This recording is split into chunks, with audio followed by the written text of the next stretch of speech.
But as I was speaking here with Dame Kelly Holmes, who's part of our team for this 2024 Paris Games, Kelly, it's a 20-year anniversary for you when you became double Olympic champion in Athens. So I think it's only right that we talk a bit about your experiences of the Olympic Games, because you're a 3-time Olympian. Yes. You have been to a few others since then as well. I have, yeah. So my first Olympic Games, actually, way back. Oh dear, talk of age. We don't have to talk numbers here, Kelly, don't worry. No, let's not. So yes, way back, first Olympic Games, I came 4th actually, running with a stress fracture, might I add. Yes, and I was told to possibly go home, and I decided, well, do I have a choice? And as an athlete, you never know if it's going to be your first or your last Games. I was serving full-time in the military, and I said, what's my choice? And they said, well, you could run, and if you fall, you might break your leg completely. And I said, but it's a choice, so I'll do it. So I had numbing injections. So despite the warnings, you thought, no, I'm doing this. Yes, because what people have to remember is that Olympic moment is the pinnacle of your career. If you get in that team, you want to be there, because you never know whether you're going to then continue for the 4-year cycle, or 3 in the case of this time round with Tokyo, of course. But I went to those games. I came 4th. I got picked on the line. What it made me realise is that if I can come 4th at an Olympic Games with a stress fracture, then maybe I'm okay. I'm quite good. So I carried on. It's a good way of realising it. I carried on for another 4 years to Sydney, which I have to say, the media exposure, the social media, was one of the best games ever, because it was really for the athletes. You felt it. You felt that everybody wanted you to be there and for them to showcase Australia at its best, and Sydney it was in. And I got a bronze medal there, but after only 6 weeks of running, because I had a 12-centimetre tear, believe it or not. So I got to those games. You're like the bionic woman. And doubled up. I might add, I still doubled up at both of those games. And then it was a decision to carry on for another 4 years. And this is the thing. So you've got athletes in every team who have the first ever Games, middle Games where they're finding their feet, they do their best performance, or coming to the end of their career. So everyone's in a very different mindset when they take part as well.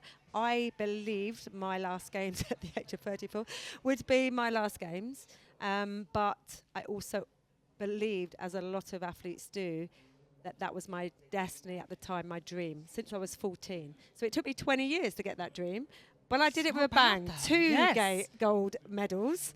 Of course, and what people have to remember is every sports person taking part behind that is a huge team of people that have dedicated and committed their lives to you, whether it's your family, whether it's your friends, your loved ones, or the team around supporting you, your physios, your nutritionists, your psychologists, as they have now. It's a big entity, and so there's a lot riding on it from a terms of achieving your ultimate goal, or getting to there injury-free and as healthy as you can, because no one's waiting for you. That time in the diary on that schedule is there, and if you don't turn up, that's it. Well, we're going to have more stories from you, because we're very lucky to have you on board with our Olympic coverage. And, of course, the track and field won't begin until next week. Plenty in between. I don't know if you remember, Katie Shanahan told us that there might be a submarine involved. Yes. There was a submarine involved, but it was to do with filmmaking, because they have taken a pause to show what the sort of history and the tribute to filmmaking and French science fiction, and the Minions were involved in a submarine. So maybe that's what Katie Shanahan was talking about. Let's cross over to Katie and see what she's looking at. How are you doing, Katie?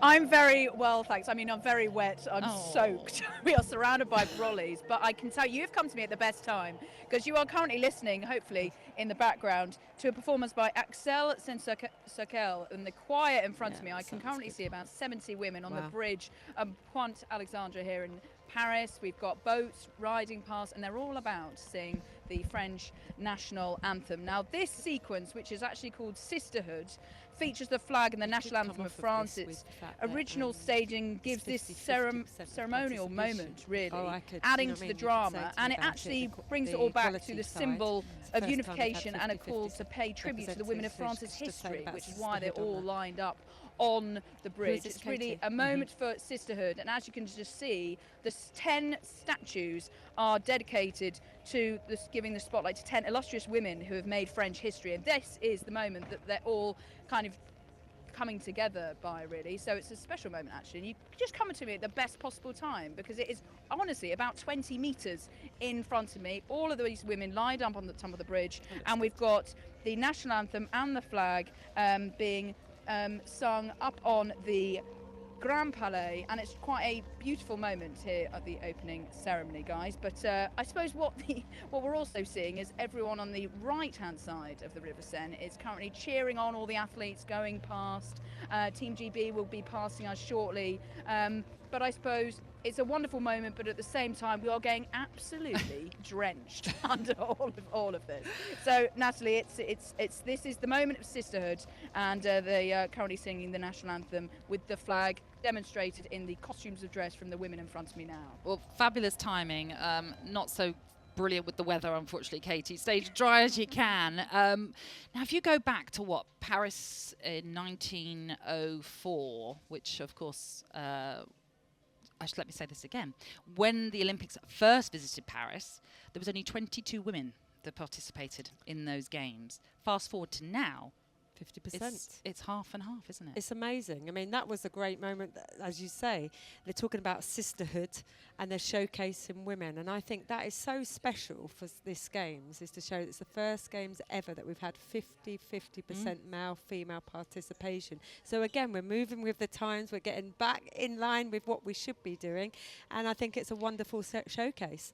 And what we're seeing with Team GB from Tokyo is, again, the representation has increased with women. 172 part of Team GB, whereas you've got 155 men, which is following on, as I say, from that Tokyo 2021, as it was, trend, where Great Britain fielded more female than male athletes for the very first time at a Summer Olympic Games. We've spoken to Katie. We've got to check in with our reporter, Jo Ankier. She's in the Olympic fan park speaking to the locals. And I believe you're with a fan right now, Jo. Thanks, Natalie. Well, you can probably hear the crowds around me because we are right by the Louvre. I've actually come along the River Seine since we last spoke. And major French singer Aka Nakamura, she has come out just across the riverbank from us by the Louvre. And the boats are starting to come down as well. So we're just starting to see the beginning delegations, and the crowds are around me. And I have a French fan here who is used to speaking. First of all, I wanted to ask you, what do you think about the Games coming to France? Are you excited? What's the feeling there? Definitely excited. I'm very happy to have the Olympics. It's an honor to have the whole world coming into France, and I'm very sure it's going to be an amazing Olympics, probably the best one ever. The best one ever. And who will be the French superstar of these Games? I think the superstar will be Teddy Riner. He's a French judoka. He's been doing his sport for a long time. He has a lot of gold medals, and he's probably going to win a lot more.